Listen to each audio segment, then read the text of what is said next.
Welcome back to the podcast. If you follow me on social media, which I hope you are, I'm most active in my free Facebook community, Kelly Counts Macros. You should really join. Link will be in the show notes. You know that I am offering a free boot camp within my Kelly Counts Macros Facebook community called Kickoff to Summer Boot Camp. It is free and will be an intense 5-day kickoff to summer so that you have your own custom plan to feel your best this summer, lose weight, have toe muscles, more energy, and actually want to have your picture taken. If you're watching me on YouTube, you can see that I'm sitting at a local country fair as my daughter has basketball practice. I needed and wanted to get this podcast done for you guys. So if it looks a little different or sounds a little different, that's why. This week in my Kelly Counts Macros Clubhouse monthly membership, we made a cabbage crunch salad with sesame dressing. It was amazing, topped with the sesame chicken that we make for meal prep inside the clubhouse. It has the perfect amount of crunch. It's a little sweet and extremely filling, especially if you're in a cut and want to make more room for high noon and wine by the pool this summer. Let's get into today's episode, how to set your macros to decrease that body fat to reveal toned muscle, to reduce the fluff like I did on my last cut. Check out my social media, reduce that belly fluff to get those abs to pop. A mindset that my clients have is that exercise drives weight loss. They want to lose those last 8 to 10 pounds to reveal those toned muscles, and it just isn't happening. Why? Because they're not in a consistent calorie deficit. Many of my clients come to me with the exercise piece in place, but do not have the tone muscles that they want. They are working hard in the gym and don't feel like their efforts are matching what they see in the mirror. Picture a car, the driver sitting in the driver's seat is nutrition and exercise is sitting shotgun. Exercise is the passenger. The nutrition, the calorie deficit, if you want weight loss, is the driver. No matter what I tell my Ben to do, my newly permitted son, he just got his driver's permit, he's driving. He's the driver, I'm the passenger. He is in control. Scares me half to death, but I can tell him to turn left a million times, but he's the driver. He's in control, just like the nutrition and calorie deficit. If this resonates with you, listen up, grab your pen and paper. Let's dig into this calorie deficit, what it is and what yours should be so that you can actually lose weight and expedite your results.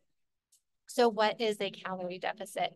A calorie deficit is where you consume fewer calories than your body expends in a day. Think of it as a financial budget. You're spending less than you're earning. So this shortage of calories ultimately leads to true weight loss over time. So creating a calorie deficit is essential for shedding the real pounds. Now, I like to keep it super simple. I love the acronym KISS. Keep it super simple.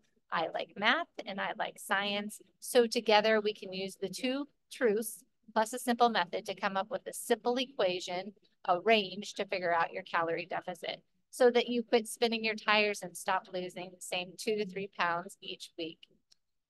Here's how you set your calorie deficit for weight loss. I know there's a lot of conflicting info out there. I like to keep it super simple so there's no frustration, overwhelm, or wasting time.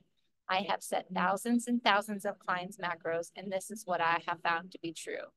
Take 10, 11, or 12. Yes, it's a range, and multiply it by your goal weight. Let's math it out. So if your goal weight is 140 pounds, 140 times 11 equals 1,540 calories. That's your starter calorie deficit. Notice I said starting deficit. Stick with it for 2 weeks. Consistent, not perfect. Consistency is always your superpower. And remember, this isn't about eating like a bird. It's about maximizing and eating as many calories and as much food as you can while still losing the weight to reveal toned muscles. The idea is to incorporate foods you love so that you don't deprive, because depriving most likely will lead to binge. And don't cut your calories too low. This will backfire. I repeat, this will backfire. I see this way too many times. The way that I coach is sustainable, it's flexible, and you will never see those pounds again. The yo-yo will be halted, done, put to a stop. So macros are short for macronutrients. There are 3 we need in larger quantities that provide us with energy: protein, carbs, and fat. 1 gram of protein has 4 calories, 1 gram of carb has 4 calories, 1 gram of fat has 9 calories. So once your macros are set, these numbers will equal your total amount of daily calories. Most want to be set in a calorie deficit to lose weight, to decrease body fat, to reveal that muscle you've worked so hard in the gym on by strength training, not cardio. I'm linking, not cardio. That's a whole different podcast episode, and we'll get into that at a different time. So first up, protein. Protein is essential for human growth, development, tissue repair, which are all vital processes for building muscle. So in fact, I believe you can benefit from 0.8 to 1.0 grams of protein per pound of your weight. If you're vegan or morbidly obese, you can use the lower end of the scale, even going down to 0.6 grams. So why so much protein? The TEF, the thermic effect of food. This is the increase in metabolic rate after ingestion of a meal. Protein takes longer to metabolize. The thermic effect of food, the TEF, refers to the amount of energy used by your body to absorb, digest, and dispose of the food you ingest. You burn off some of the calories you consume in order to digest and eliminate the food. So proteins have a thermic effect, a high thermic effect of about 30%. So if you eat 300 protein calories, you'll burn off 90 calories digesting the protein. Protein also helps regulate blood sugar. It's known to help with sugar cravings and late night cravings. A study done showed that people who have high protein breakfast, their first meal, had a huge drop in cravings. So more protein equals less cravings. If you do not get enough protein, it will break down your muscle. Protein is not like carbs and fats. The more muscle you have, the higher your metabolism. The older you are, the more protein you need. Protein is vital in maintaining muscle mass. Muscles burn more calories. Protein takes longer to digest, increasing calorie burn. Also, slowing down your eating and taking your time chewing will also increase your TEF. Just by a little bit, but it all matters. So if you're in a calorie deficit and not eating enough protein, you are burning through muscle mass. Protein is not stored for later use like carbs are. So calorie deficit, check. Now let's talk about protein for satiety and lean muscle. So protein info overload, right? You're overloaded. You're sick of hearing about protein. So don't stress. I've got your back. After guiding tons of clients, here's your roadmap. Set protein at 0.8 to 1.0 times your goal weight. Yes, it's a range. So let's do an example. If you're gunning for 140 pounds, so 140 times 0.9 equals 126 grams. That's your protein target, 126 grams. Remembering, muscles burn more calories. The more muscle you have on your body, the higher your resting metabolic rate. If you're not eating enough protein and calories, you could be burning through muscle mass. So if you're still having trouble hitting your protein, try to increase it slowly. Slight increases are best to conquer getting to that protein goal. Remember, protein keeps you satisfied and keeps you full. So when you exercise, you're tearing those muscle fibers and you need the protein to repair them. Our bodies are constantly breaking down protein. We want to be on the positive side of this equation or we will lose muscle mass. Okay, let's dive into fats next. Dietary fats are essential to give your body energy and to support cell function. Fats help your body absorb nutrients and produce important hormones. Your brain likes fat. Having fat in your diet and consuming fats is important. Do all fats have the same number of calories? So listen up. This is important to actually understanding weight loss. Remembering there are 9 calories in every 1 gram of fat, regardless of what type of fat it is. So whether you're consuming ice cream or avocado, for every 1 gram of fat, it equals 9 calories. So an example, Moose Tracks, one of my ice creams that I love, has 14 grams of fat in an 88-gram serving. An avocado has 14 grams of fat in an 88-gram serving. So while some of you are still on the there are good foods and bad foods train, this may come as a surprise to you, thinking you need to eat all good foods to lose weight. No, calorie deficit equals weight loss.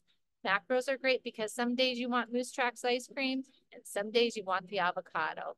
That is why this and the way that I coach is sustainable. So whether you're consuming 88 grams of Moose Tracks ice cream or 88 grams of avocado, the fat calories are the same. Rewiring your brain around this is a game changer for most. Most of my clients come to me feeling guilty if they eat ice cream because they tried some fad diet where they weren't allowed to have ice cream. So no guilt. You should be enjoying ice cream. Okay, so consuming high levels of calories, regardless of the source, can lead to weight gain or being overweight. So calories are king for weight loss to decrease body fat to reveal that toned muscle that you're working on. Episode 1, go back and listen to it where we talk all about calories being king. Let's also crush the thought that fat makes you fat. Fats are energy dense. It's easy to think that the more fat you eat, the fatter you'll get. Indeed, a lot of the diet advice I grew up hearing focused on that idea. I was from the era of fat-free everything. Bring on the snack wells and the wow Doritos. Does anybody remember those? However, fats get a worse reputation than they deserve. Once again, certain fats, especially healthy, unsaturated fats, can actually help your heart rather than harm it. Fats are also vital for many bodily functions, including vitamin absorption, blood clotting, and muscle movement. And it's all about balance. We all like foods with fat. That's okay. Hello, where are my fellow peanut butter fans? Let's talk about that TEF. The thermic effect of food is the amount of energy it takes for your body to digest, absorb, get rid of, and metabolize the food you eat. We already went over this, but I wanted to reiterate. The TEF makes up a part of your daily calorie expenditure, calories out. So dietary fats have the lowest thermic effect at approximately, it's actually less than 5% and are the simplest to digest. Fats have a thermic effect of about 3%.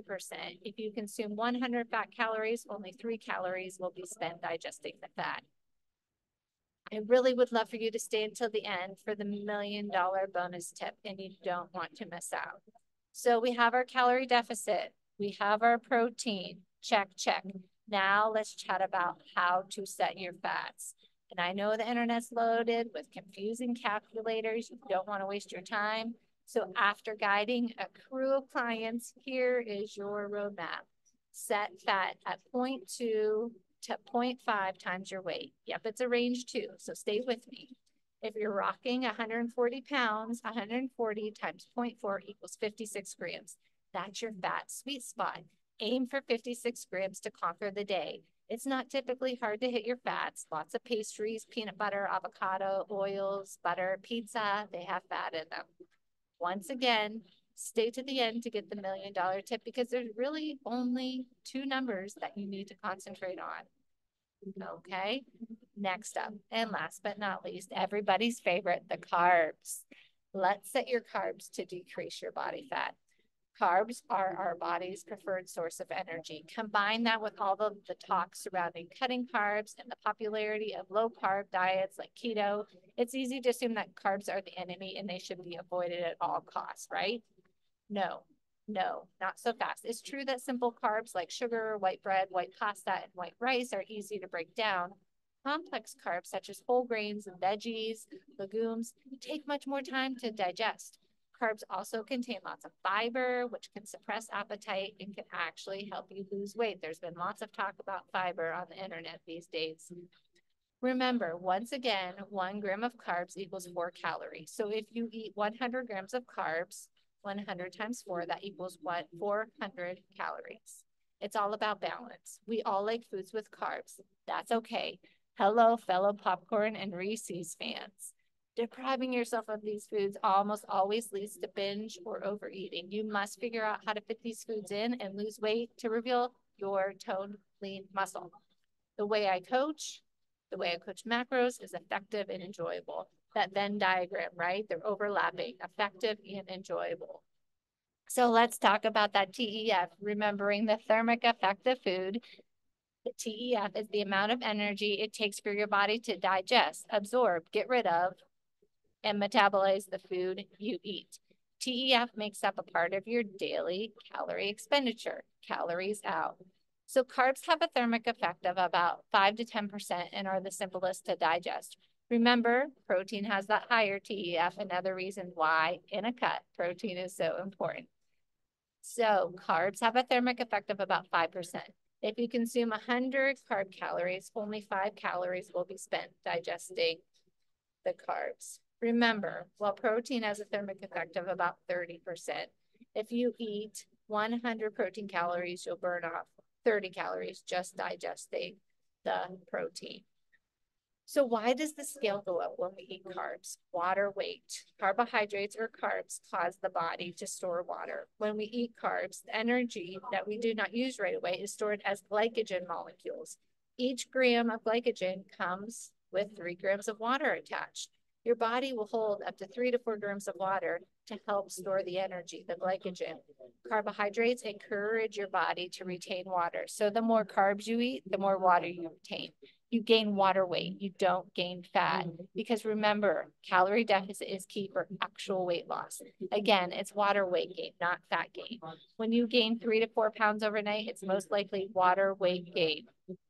Or if you lose 3 to 4 pounds overnight, it's likely water weight loss. That's why we call them carbohydrates, because they hydrate your body. You know, how could I have gained 2 pounds overnight? I had a salad for lunch and a healthy dinner. I should weigh 2 pounds less. We tend to think that what we did or didn't eat yesterday should show up the next day on the scale, but it doesn't work that way. It takes a lot longer for dietary changes to result in fat loss or fat gain. Hence why people struggle with the scale and water weight gain mentally after a day of hitting their macros. Even if you hit your macros perfectly, the scale may not move down the next day. It's about progress over time, not the day-to-day weight comparison.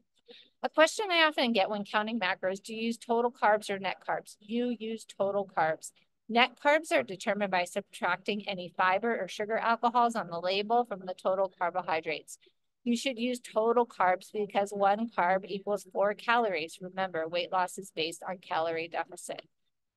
Okay, ready to set your carbs to lose weight to reveal toned muscles? Get that pen and paper out again. So take your calorie deficit, subtract your protein calories multiplied by 4, and subtract your fat calories multiplied by 9. This is your carb budget, just like your money budget. Divide that number by 4, voila. So it's example time. Example, if your carb budget is 800 calories, 800 divided by 4 equals 200 grams of carbs. That's your target. Remember, embrace the carbs. Don't fear them. It's all about balancing your macros. So here is the $1 million tip. I'll give it to y'all for free. I know you've been waiting for it. Nail your calories and crush your protein. Bye-bye hangry. Hello scale victory. You really need to only concentrate on these 2 numbers. Let the carbs and fat fall where they fall. So calories and protein. That's all for today. Join the free boot camp, kick off to summer inside the Kelly Counts Macros Facebook community so that you can lose your weight to reveal toned muscles, get rid of that fluff, and feel good in your bikini this summer or board shorts. Link will be in the show notes. You guys are always doing so much better than you think you are. I mean that. Until next time.